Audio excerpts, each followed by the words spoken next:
Hi and welcome back to the Ruby Tuesday. My name is Ruben and we're talking about Hellbound the ending specifically and when season 2 will be coming out. I don't know for sure because they haven't given us the dates, but I've scoured the internet for you trying to find information, and I've put some information together, so I hope you find this informative. Leave me a thumbs up and subscribe if you haven't yet. Let's jump into it.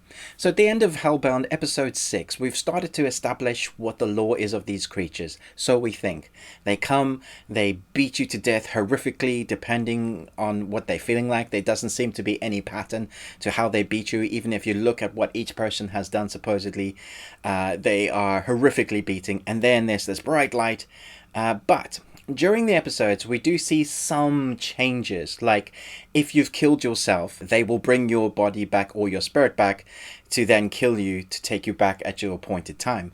Also, the parents saved the baby by covering themselves and the baby was still alive, and they came back, those monsters, to take another soul, didn't even notice the baby. So there does seem to be some inconsistencies there in the lore that people have already established for themselves.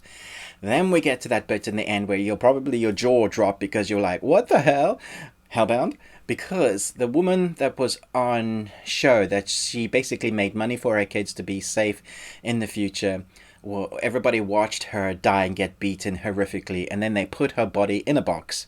And then at the end, the last few seconds, we see her start to form into a naked female body, which we can only surmise now that people that have been killed are going to come back. And I'm guessing that there's the story, the volume 2, which there is only one more volume, and then the story concludes.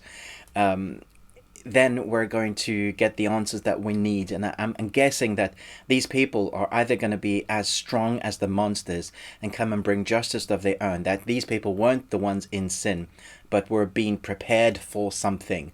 I imagine that they're going to come back different, although there was an awareness to her. She was breathing like she was human, normal, scared. I do feel like they're going to come back, and all those people that thought to have judged her will realize how they were in the wrong, and those people that were committing murder were now the sinful ones that had taken like the cult and those guys that were on the cult side.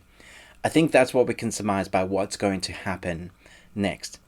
Also, volume 1, the paperback version that was turned into English, because Netflix bought the IP to have this into a series, is only coming out on December 31st. So we have a couple of months before where the series has come out first. They obviously don't want us to have the ending spoiled, so the artwork came out later, although you could have gone online to read the digital version of the comic. But then we have volume 2 that's coming out at the end of May, so we could have the next part as early as the end of April or even during May, and we can surmise by that there's probably going to be a quick turnaround because it's only 6 episodes. It would be easy to consider that they had filmed 12 episodes back to back, or at least done most of the legwork, kept the sets up and running, keeping the actors there.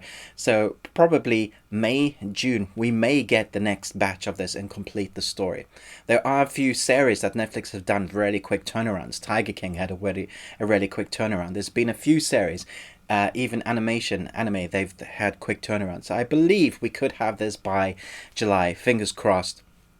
Especially considering the release dates of the English translations of the Manhwa comic Volume 1 and Volume 2. The synopsis reads, the reality of hell and earth has reached new heights following numerous public massacres. The fear-stricken public begin to re-examine their lives, while others find refuge in cults, religions, dogma, and internet heresy. Does there exist salvation from the sentence of death, or is the notice an irrefutable condemnation with horror befalling the chairman? What future lies for the New Truth Society, and who or what is responsible for creating this nightmarish world? So it seems like it's all about atoning about the past, and it also seems to me that someone has created this rather than being some sort of god figure. I wouldn't be surprised if this was someone creating monsters and was somehow able to send them back in the past. I think that's going to be the story that's revealed. Let me know your thoughts below. I read the manga, but it doesn't continue yet. As far as I can see, if you have a link to Volume 2, I would love to read it. Thanks so much. Do give me your thoughts. But most of all, until next time, remember, live long Tuesday.